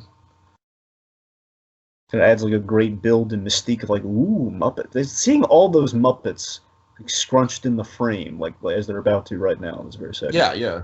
All really scrunched. Yeah. And that baseball. That right there. Yeah, that's right there. This whole like them looking down. That's it. Right. Yeah. Of course, this is something we see pay off again. The kind of the spiritual successor, kind of like spiritual kind of like remake to the Great Muppet Caper with Muppets Most Wanted with Muppet Man, kind of the beginnings of Muppet Man on film. Totally, yeah. In this case, it's to descend rather than to ascend. I'm sorry, this was the shot. When you saw them there, and then you pan down like this. Oddly enough, I still think one of the best uses of Muppet Man was weirdly in Muppets from Space. That's like one of the few sequences that movie has going for it. Oh, I'm sorry. Did I say Muppet Man? I meant Muppet Ladder. Sorry, because that's right. Man. Yeah, But Muppet no, you're Man right. is a completely different thing. And Muppet Man's the trench coat gag, folks. Yes, sorry, yes, but you're exactly. right. It is in Muppets from Space. I'm thinking and of it is used very well in Muppets from Space. I'm thinking of like the ladder thing they used. Yeah. Gotcha. And also there was the money shot too of like you want excited. It's a perfect trailer line. That was awesome. Just all these Muppets and just all the Muppet. Yeah. For all. Okay, if you notice, Miss Piggy looked way too tall during that. Yeah, whatever. No, it's fine. It was more like I kind of noticed that for a second. Like I don't know, went by fast. So I'm not 100% sure. With my, with all these effects and everything, I'm sure there's a ton of different scales that the puppets have. So yeah, I don't know. That's what I'm saying. I imagine for safety's sake, you'd have to have a stunt performer on that motorcycle. So right, exactly. Yeah, that's what I'm imagining. How the heck did they shoot that otherwise? It's really dangerous. Really nice dome. This exhibit's kept in too. Frank Oz is just in the he's just in a hidden compartment of the motorcycle. God. Yeah. Like a sidecar setup or something. I don't think that belongs to you. Okay, so this always stuck with me ever since I was a kid. Look at this. Beauregard is giving Nick Holiday the business during this whole fight. Because Beauregard's really strong too, because he always lifted up all the pieces of scenery and stuff in the Muppet show. He's just, and of course, just Grodin acting his heart out here, like just going at it with Beauregard. It's awesome. Yeah, totally. It's really funny to me years later, looking at it, like, oh my God, look at Grodin just hamming it up. Okay, so we have our Howard Cosell parody, Louis Kazagger from the Muppet Show. This is a great obscure pull from the Muppet Show. Him doing the play-by-play of what's going on here in the Amazon. Animal. Sorry, I was thinking about Amazon women with thieves, but it's like Hannibal's going after the ladies here, as he tends to do. Of course, it's perfect that they start passing around the diamond like a baseball. Yep, and hence the reason you make it the baseball diamond, which is awesome.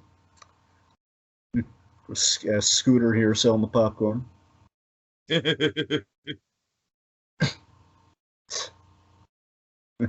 Popcorn chicken? That's a funny joke. I don't care what anyone says. Popcorn chicken. Oh God, the fish bat. New Zealand.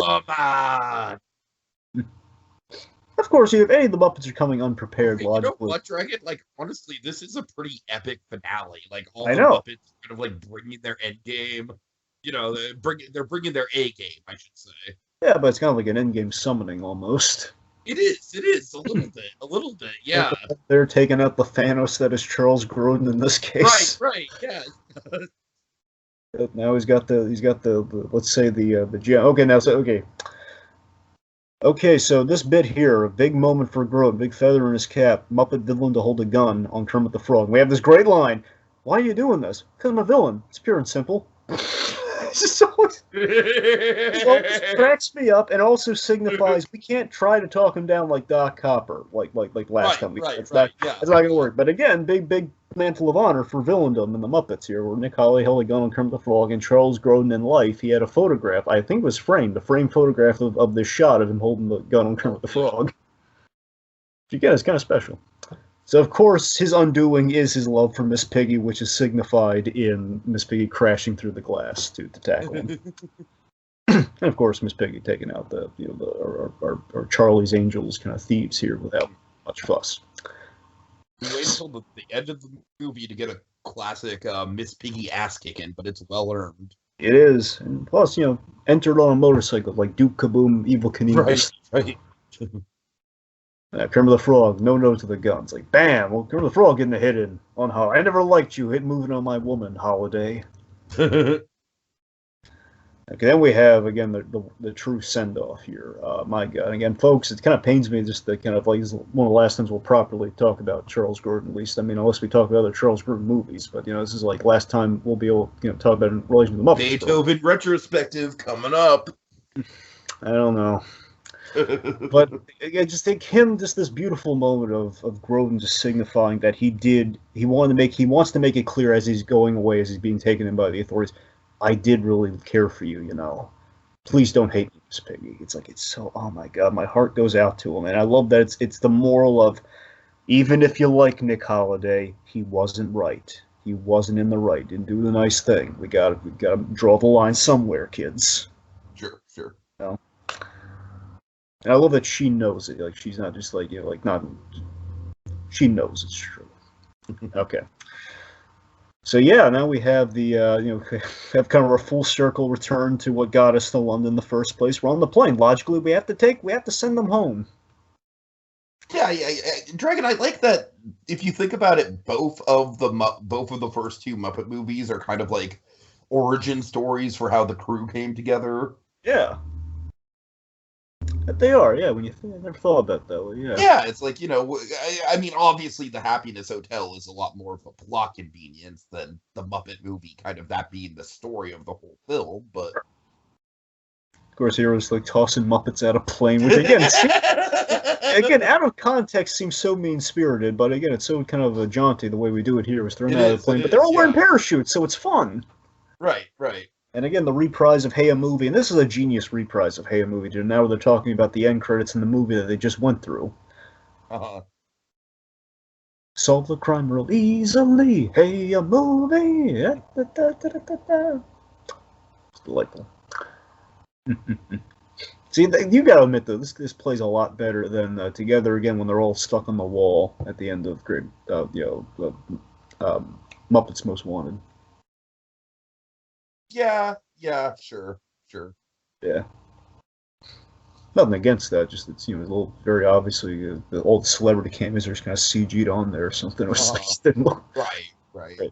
Well, this is a classy way to end the movie, man. I dig it. We even have somewhat of not a post-credit scene, but kind of like right up to the credit scene. Yeah. I mean, again, should we round it out just while we're waiting for the Gonzo movie? Yeah. Final thoughts. Go for it. So nothing's ever gonna touch the Muppet movie. Let's be honest. But there's something undeniable about this film. Maybe it's the compelling human performance from Charles Grodin. Maybe it's that. It's the charming spectacle for days. Just the whole tone of Henson's hooray for Hollywood mentality. Just the taste of what happens when we let the Muppets into the movies. The movie is just utterly rewatchable and delightful calling card of a film that Jim Henson could have. He couldn't have done better with a feature debut than this film. He did just such a bang-up job, and so it's just a loving tribute to all the great and wonderful things you can do about film, even if it's critics, said that it's it's a little by the numbers of the whole caper plot. But that's the point, though, critics. That's the point. Well, I mean, it's not like they don't actively call out the fact that it's a generic plot or anything, right? Yeah. It's not like that's part of the humor. Exactly, and it's still at the end of the day, this movie's still making people happy. I know it's for sure making me happy. 40 years later, man, I love this movie, bottom of my heart, truly. I adore. Yeah, honestly, Dragon, I really do think it's pretty neck and neck for Muppet movie in this. And honestly, those two plus the Muppets 2011, those three are in a in a 3-horse race for my number one Muppet movie. I mean, obviously, Muppet movie has all the nostalgia. It's got all the iconic moments. It's got Rainbow Connection and everything like that. Muppet Caper, I feel like just they pushed the bar so much, with Grodin and everything, and the technical level, the technical efficiency on display in Muppet Caper. And then Muppets 2011, I think, is just just a really wonderful kind of examination of the Muppets as a pop culture identity, as a pop culture franchise. And I still maintain that the Rainbow Connection scene in Muppets 2011 is my all-time favorite Muppet scene. But I digress, Dragon. It's a 3-horse race, and I honestly think that Great Muppet Caper comes out on top more often than not when I mull it around in my head of maybe not best, but definitely what is my favorite Muppet movie. I mean, honestly, I think that bike scene alone kind of, the whole movie's great. The whole movie has, such a great kind of meta quality to it. Grodin just obviously steals the show. A lot of technical wizardry going on. But then, Dragon, when I think about that bike scene, to me, that bike scene is, honestly just as important of a Muppet moment to me as something like Rainbow Connection. It's freaking iconic. It is one of the most iconic, iconic moments in any Muppet anything. So yeah, I absolutely love this movie to death. And yeah, thanks for joining us on this journey, guys. And yeah, that's about it. I'm sorry, I'm kind of petering out here. Try to give us a Grodin quote to go out on. Oh boy, I'm sorry, so many good ones. No.